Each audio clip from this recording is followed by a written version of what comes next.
दोस्तों, क्या होगा अगर हाई ट्रांसमिशन लाइन का तार टूटकर ज़मीन पर गिर जाए तो क्या होगा। सपोज़ आप किसी रास्ते से गुजर रहे हो जहाँ पर हाई ट्रांसमिशन लाइन गुजर रही हो, और अगर तभी उसका एक तार टूटकर ज़मीन पर गिर जाए तो क्या होगा। ऐसे में आपको करंट लग सकता है। अगर हाँ तो कैसे, नहीं तो कैसे। आखिर क्या होता है जब इलेक्ट्रिक ट्रांसमिशन वायर टूट जाता है। तो चलिए जानते हैं पूरा कॉन्सेप्ट आज के इस वीडियो में। पहली बात तो मैं आपको बता दूं कि किसी भी हाई ट्रांसमिशन लाइन का टूटना लगभग नामुमकिन है, क्योंकि इन तारों के बीच स्टील का एक तार होता है जो इसे बहुत मजबूत बना देता है। पर चलो मान लेते हैं किसी प्राकृतिक आपदा के कारण ये लाइन टूट गई और टूटा हुआ तार सीधे ज़मीन से टच हो गया। ऐसी सिचुएशन में बहुत ही अधिक मात्रा में करंट ज़मीन में फ्लो होना शुरू हो जाएगा। पर ऐसा क्यों, आइए जानते हैं। हमेशा से हम पढ़ते आए हैं कि करंट फ्लो होने के लिए बंद पाथ का होना ज़रूरी है।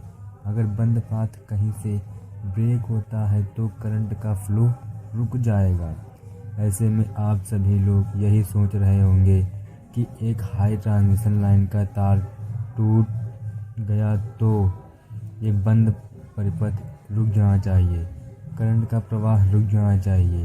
पर दोस्तों, ऐसा नहीं होता है, क्योंकि ट्रांसमिशन लाइन टूटने से सर्किट बंद नहीं होता, क्योंकि वो ट्रांसफार्मर जहाँ से करंट को भेजा जाता है वहीं पर पहले से ही उसे 3 फेज में भेजा जाता है और न्यूट्रल तार को ज़मीन से कनेक्ट कर दिया जाता है, यानी कि सर्किट वहीं पर पूरा हो चुका होता है। अगर ऐसे में तार टूटकर ज़मीन पर गिरा हो तो उसे न्यूट्रल मिल जाएगा और तुरंत ही तेज़ी से करंट फ्लो होने लगेगा। अब सवाल ये उठता है कि अगर उसी टूटे हुए तार के पास कोई इंसान या जानवर आ जाए तो क्या होगा। क्या उसे करंट लगेगा या नहीं। इसे समझने के लिए हमें ये जानना बेहद ज़रूरी है कि करंट फ्लो होता कैसे है। मान लो कि ये 2 टैंक हैं, दोनों टैंकों को पाइप से जोड़ दिया गया है। जैसे ही हम एक टैंक में पानी भरेंगे, ये पानी पाइप से होते हुए दूसरे पाइप में जाना शुरू हो जाएगा। यहाँ पर पानी को हम करंट मान सकते हैं, क्योंकि पानी भरने से पहले दोनों टैंक खाली थे, यानी दोनों टैंकों के बीच का घनत्व बराबर था। जैसे ही हमने एक टैंक को पानी से फुल कर दिया, वैसे ही घनत्व बढ़ गया और घनत्व के कारण पानी एक टैंक से दूसरे टैंक में भरता रहेगा जब तक पानी या करंट का घनत्व समान ना हो जाए, यानी कि पानी दोनों टैंकों में बराबर ना हो जाए। जब एक बार दोनों टैंकों में पानी बराबर मात्रा में हो जाएगा तो घनत्व समान हो जाएगा, यानी कि करंट का फ्लो रुक गया। मान लो कि एक 12 वोल्ट की बैटरी को दोनों सिरों में होता है पॉजिटिव और नेगेटिव। 12 वोल्ट कहने का मतलब है कि दोनों के बीच का अंतर 12 वोल्ट है। जैसे ही हम कोई 12 वोल्ट का बल्ब इस बैटरी से कनेक्ट करेंगे तो सर्किट पूरा हो जाएगा और बल्ब जलने लगेगा और करंट का फ्लो होना शुरू हो जाएगा। ये करंट जब तक फ्लो होता रहेगा जब तक दोनों सिरों के बीच स्थितिज ऊर्जा शून्य ना हो जाए। इसके बाद ये बैटरी डिस्चार्ज हो जाएगी। डिस्चार्ज होने के बाद यह करंट 12 वोल्ट का हो या 12 लाख वोल्ट का, अगर स्थितिज ऊर्जा शून्य हो तो किसी भी कंडीशन में करंट फ्लो नहीं होगा और ना ही झटका लगेगा। अब आते हैं अपने सवाल पर कि टूटे हुए तार के पास कोई इंसान या जानवर आ जाए तो दोस्तों क्या होगा। जब भी कोई हाई ट्रांसमिशन लाइन का तार टूटता है तो वहाँ आसपास करंट फैल जाता है।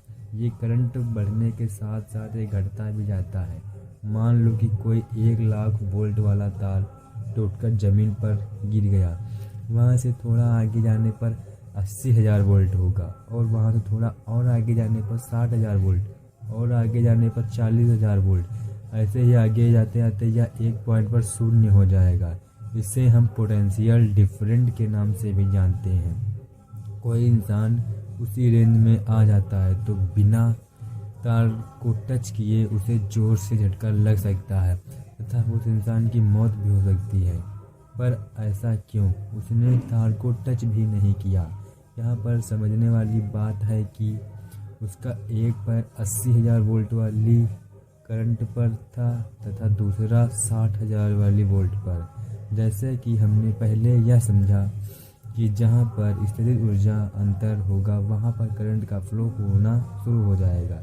जैसा कि 20,000 वोल्ट का अंतर आ जाएगा जिससे उस व्यक्ति को 20,000 वोल्ट का झटका लग सकता है और वहीं पर उस इंसान की मौत भी हो जाएगी। अगर आपको इस खतरे से बचना है तो आपको जंप करते हुए एक साथ उछलते हुए आगे बढ़ना है ताकि जिससे स्थितिज ऊर्जा कम से कम हो, जिससे झटका कम से कम लगे और दोनों पैरों को एक ही जगह पर रहने से स्थितिज ऊर्जा अंतर बहुत कम हो जाएगा और करंट लगने का खतरा भी कम हो जाएगा।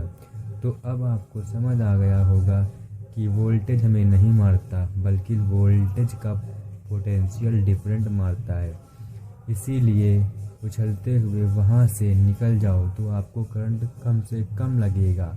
तो मैं आशा करता हूँ कि आपको यह वीडियो पसंद आया होगा।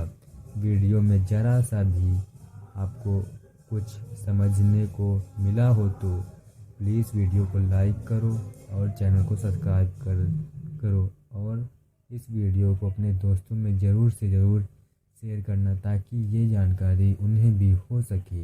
धन्यवाद। जय हिंद।